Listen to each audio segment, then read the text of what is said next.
souvent sur nos routes parce que déjà le segment des cabriolets, que ce soit capote en toile ou toit dur, s'est cassé la gueule en Europe. Et alors en plus le segment qui offre 4 places, il y en a très peu. Alors c'est un peu un bateau, hein. C'est une voiture qui est grande. Quand vous êtes capoté, manœuvré en marche arrière, c'est pas évident. Je peux pas dire que ça soit très beau.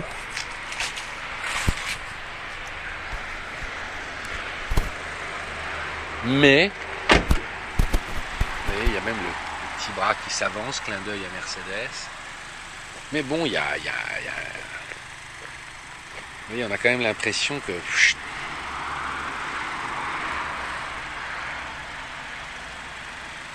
qu'elle tombe un peu. Et c'est compliqué parce qu'en fait, quand vous voulez avoir 4 places, si vous voulez la longueur de la capote, là, si vous voulez le bras pour l'articulation, la fiabilité, etc., c'est quand même industriellement, et en plus quand vous n'avez pas de montant, quand vous n'avez pas d'arceau, c'est compliqué à faire. Voilà. Je vous fais le petit bal habituel. Voilà. Et le bazar. C'est le test avant-après. Et quand je vous disais qu'il y a un côté un peu péniche, là, on s'en rend compte une fois décapoté. Alors, on a des montants de pare-brise qui viennent très très en avant chercher la capote. Vous voyez, sur le truc, quand vous montez, il faut faire attention à ne pas se casser la figure.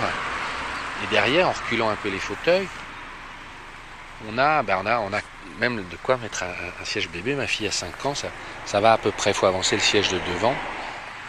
C'est là où je vous disais, où elle descend. Ça descend tellement et ça remonte. Il y a un petit côté un peu déséquilibré même ici. Voilà, bon, ça c'est des affaires de style.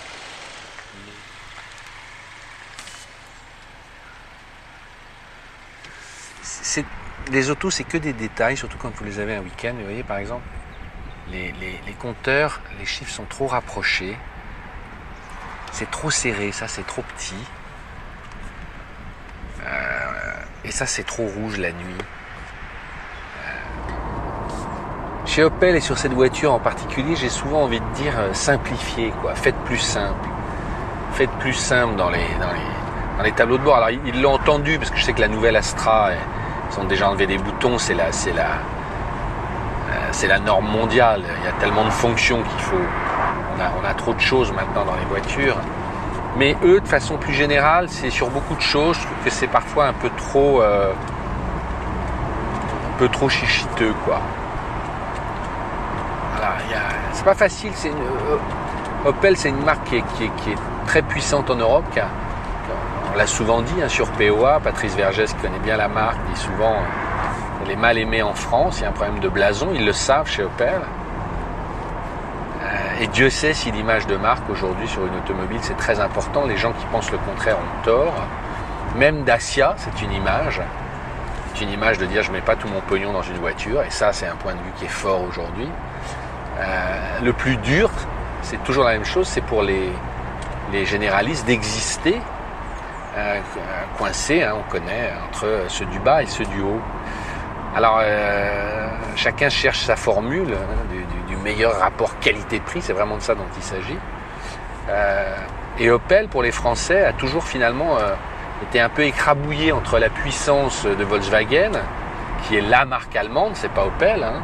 Pour les Français, c'est d'abord Volkswagen, et puis ensuite par les marques généralistes françaises qui sont très présentes. Donc c'est dur pour Opel d'exister, surtout qu'Opel a tendance à revendiquer maintenant beaucoup, on est un constructeur allemand, on est voiture allemande, mais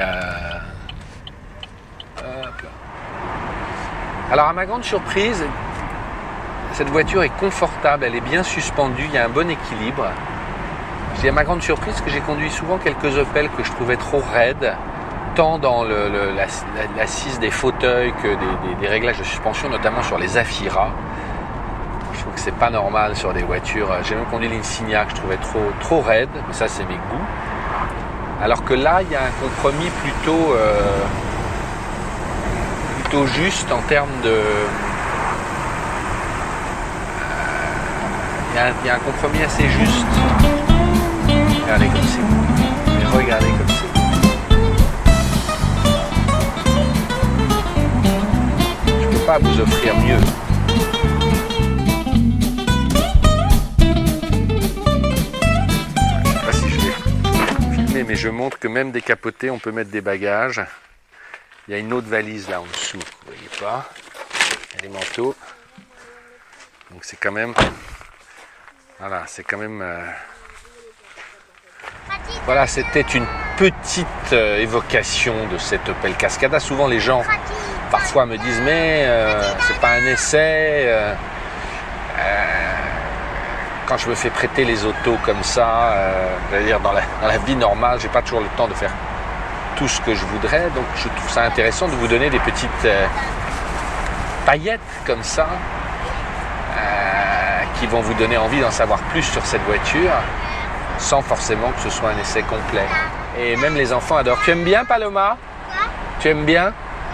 Oui. Ouais, pourquoi tu aimes bien les cabriolets? Parce que quand j'ai trop chaud, ça sort. J'aime bien quand il y a un petit peu de froid et que j'ai pas trop chaud. Ah oui, alors tu trouves que c'est bien parce que ça fait du vent, quoi. Voilà. Quand j'ai trop froid, je ferme les fenêtres. Et quand j'ai trop chaud, je ferme pas les fenêtres.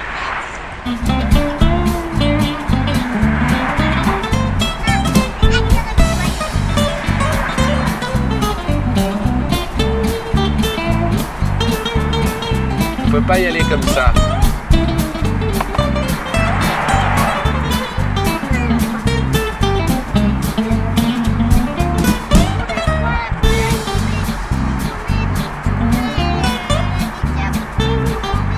Tu veux que je remette? Alors attends. On remet. Ah oui, ça va remettre, regarde. On roule et jusqu'à 50, ça marche.